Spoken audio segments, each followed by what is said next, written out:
Olá novamente. Essa é a terceira apresentação da Sala 2 hoje, né? Nós temos conosco Felipe Albino dos Santos, ele é recém-doutor pela USP, né?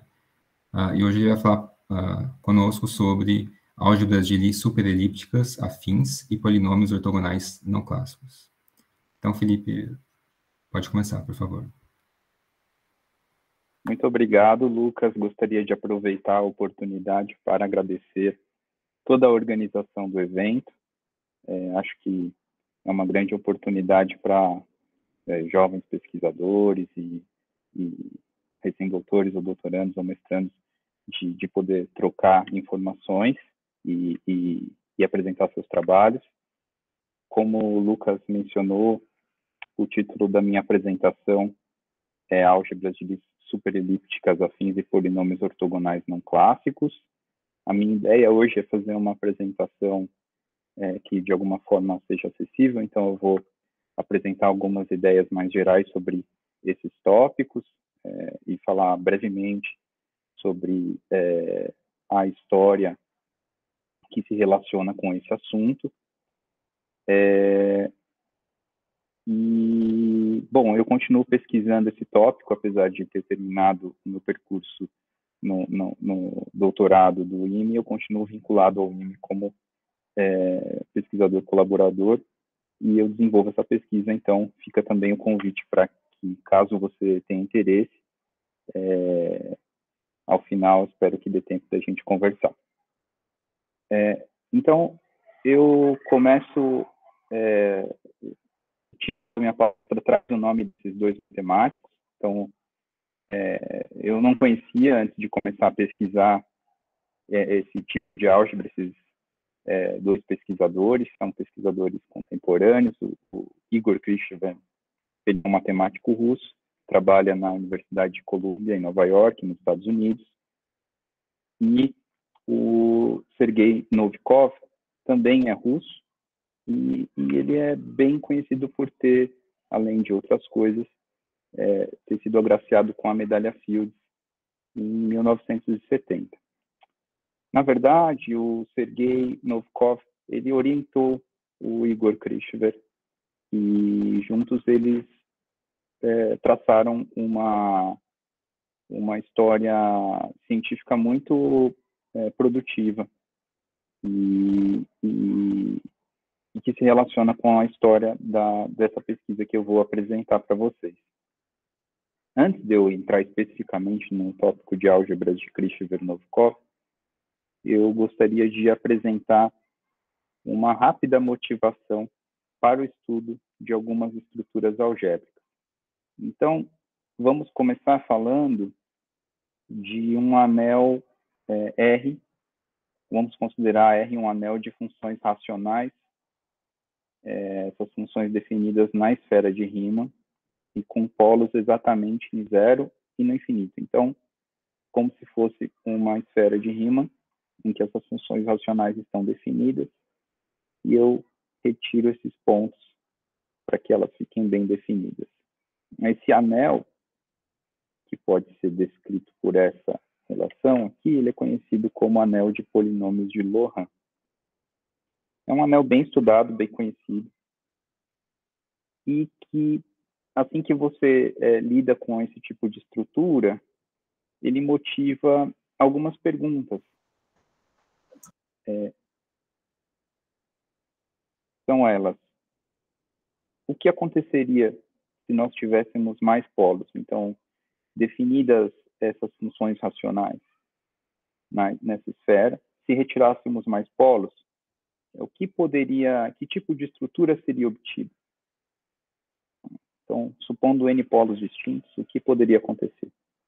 E o que aconteceria se nós definíssemos essas funções racionais numa outra superfície de Riemann?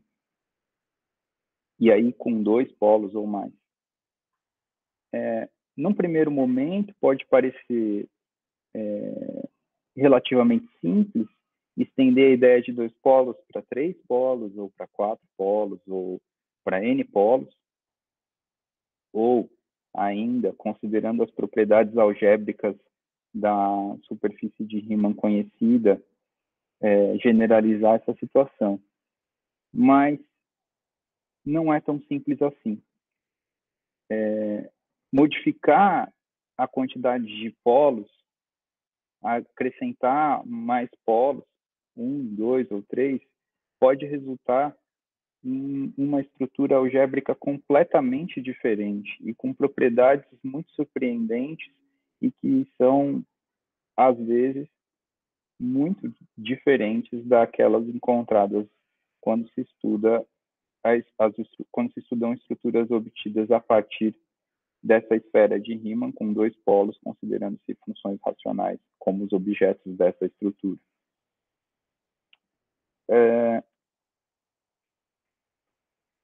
Motivados também por essa ideia, e é claro que também inseridos num contexto obtido do estudo de física, em 1987, o Krzysztof e Novikov, eles definem que uma determinada família de álgebras, que é dada por objetos meromorfos numa superfície de Riemann compacta, com gêmeos arbitrários e um determinado controle da quantidade de polos.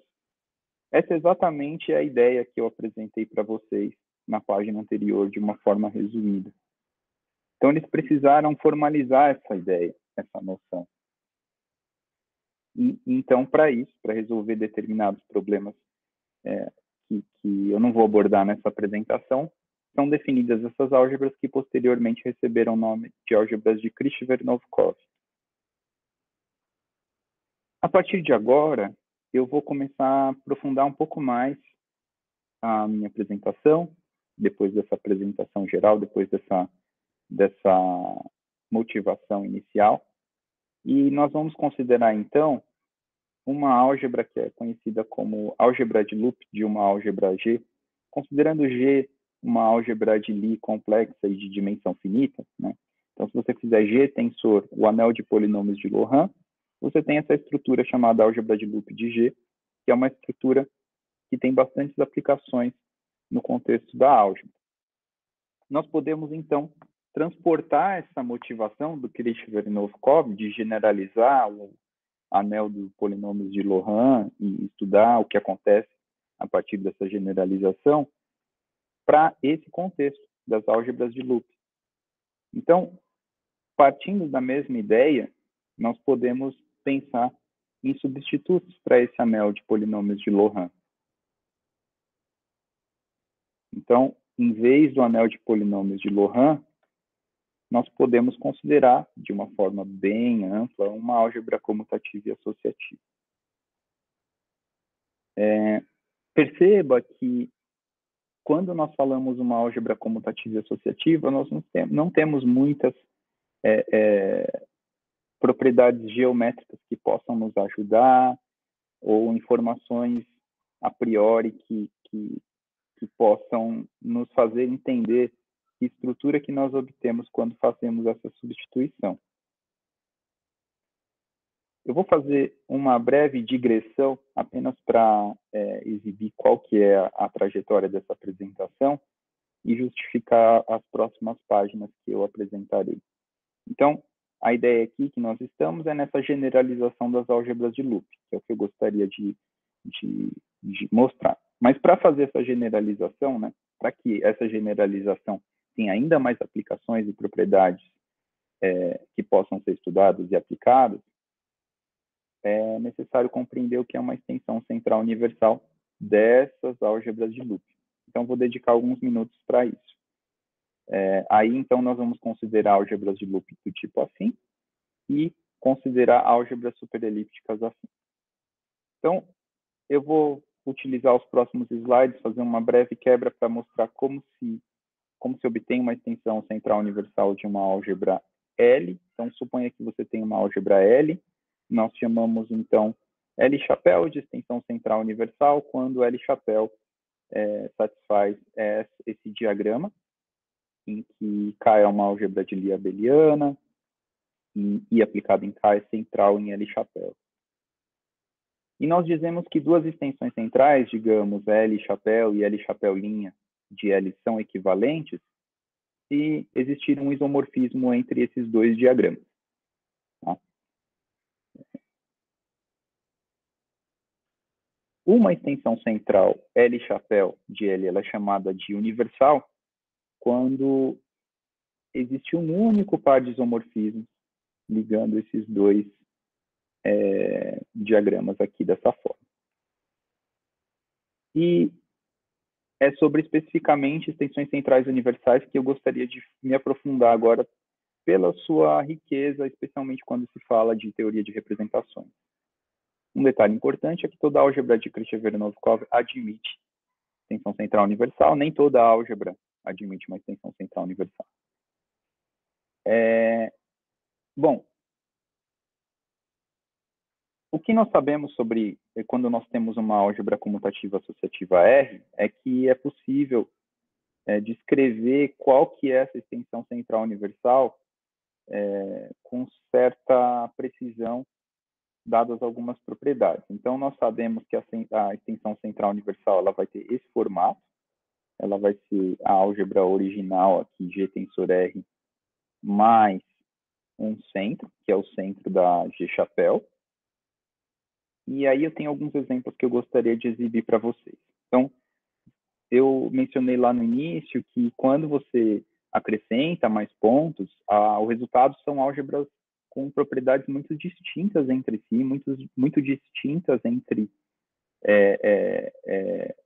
quando comparadas com a álgebra original, utilizando o anel de polinômios de Laurent. Esse é um exemplo. Então, quando você considera 4 pontos removidos, você tem um anel 4 pontos e uma estrutura como essa. Então, observe que aqui você tem um polinômio no quociente, o quadrado, nesse caso aqui, é igual a esse polinômio de grau 2. Em 95, Bremner determina quem que é essa extensão central universal, exibe todos os geradores e relações. E também o mesmo autor, em 95, ele determina o que acontece quando você considera aqui uma relação do tipo hiperelíptica, como se você estivesse parametrizando por curvas hiperelípticas esse anel aqui.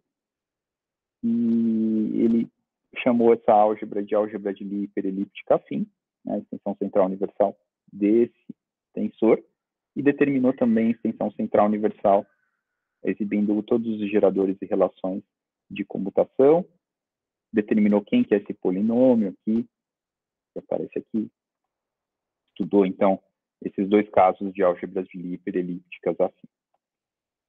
Também foi estudado por outros autores pouco tempo depois a álgebra de Lie de Datijin, Kashivar e Miwa, ou simplesmente DJKM, em que P é esse polinômio aqui. Depois do trabalho de Bremner, nós obtemos alguns estudos, né?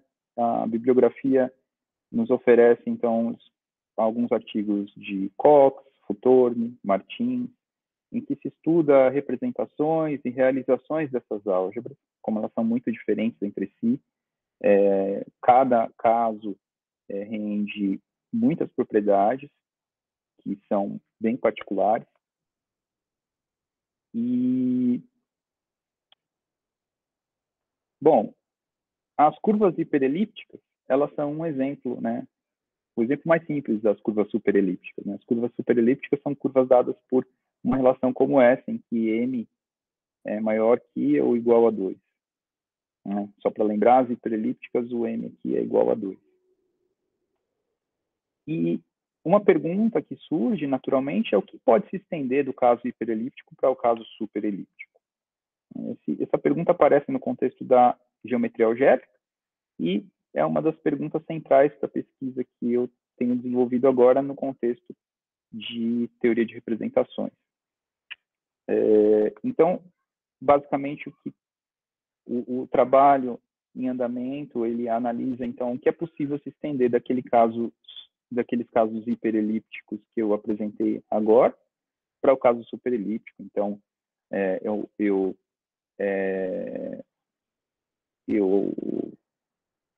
considero uma estrutura como essa. Então, aqui eu tenho uma situação mais genérica e estudo a extensão central universal desse objeto. E então, obtendo a álgebra de Lie superelíptica afim. Para fazer esse estudo, descrevo a extensão central universal. Né? Para fazer isso, é necessário compreender quem é esse centro C. Utilizando um teorema de 1984, eu consigo, então, determinar quem é esse C. Vou pular algumas etapas para cuidar do tempo. E, bom, consigo, então, obter uma descrição precisa de todas as relações que envolvem essa extensão central universal. Por indução, é possível determinar, então, considerando anéis fazendo indução pela dimensão dos anéis e pelo grau dos polinômios, é possível obter todas as relações. E nessas relações aparecem aqui alguns parâmetros psi. E esses parâmetros psi tratam-se de polinômios que possivelmente são polinômios ortogonais. Então, isso é um trabalho em andamento. No caso hiperelíptico, tem-se que esses polinômios obtidos das relações de comutação estudadas são polinômios ortogonais e o mais importante é que são polinômios ortogonais não clássicos. Isso significa que eles satisfazem equações diferenciais de ordem maior do que 2. Então, a investigação, nesse momento, está se concentrando no estudo desses polinômios, obtidos no caso genérico, e o objetivo é verificar se eles também formam uma família de polinômios ortogonais, e se eles satisfazem equações diferenciais de ordem maior do que 2 ou não. Isso demanda bastante experimentação computacional. E a pergunta é essa, né? De que tipo é essa família de polinômios? Bom, eu vou mostrar rapidamente aqui um caso, que é o caso já conhecido para as álgebras do tipo DJKM. Então, a partir de uma relação de recursividade, obtém-se qual é a equação diferencial que essa família de polinômios satisfaz. Eu também já estou trabalhando num desses casos, então, quando eu estou no grau 3, eu fiz o primeiro grau com o objetivo de experimentação, também encontrei já uma equação diferencial de ordem 4, e a expectativa é que consigamos generalizar isso para um grau genérico aqui, e obter, então, uma equação diferencial de ordem maior do que 2, satisfeita por essa família de polinômios. Bom, a pergunta que fica é se nós poderíamos repetir o mesmo processo que foi feito no caso DJKM para o M genérico. Aparentemente é quase o mesmo processo, mas ainda é preciso fazer algumas adaptações, porque, como eu mencionei, cada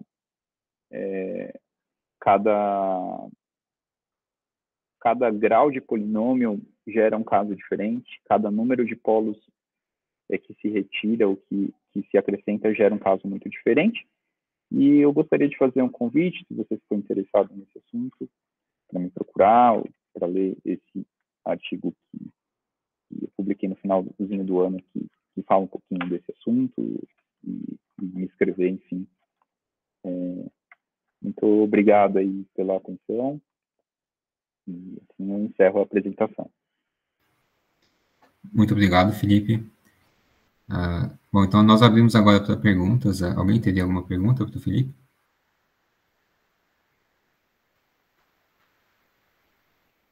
Bom, de toda forma, eu achei a apresentação muito boa, deu para entender bem essa parte, principalmente a relação que você fez com as álgebras de Lie hiperelípticas, né?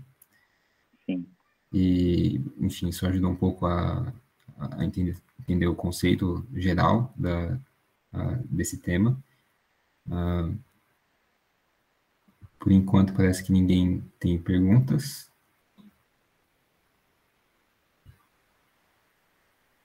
Então, dessa forma, eu vou encerrar a gravação.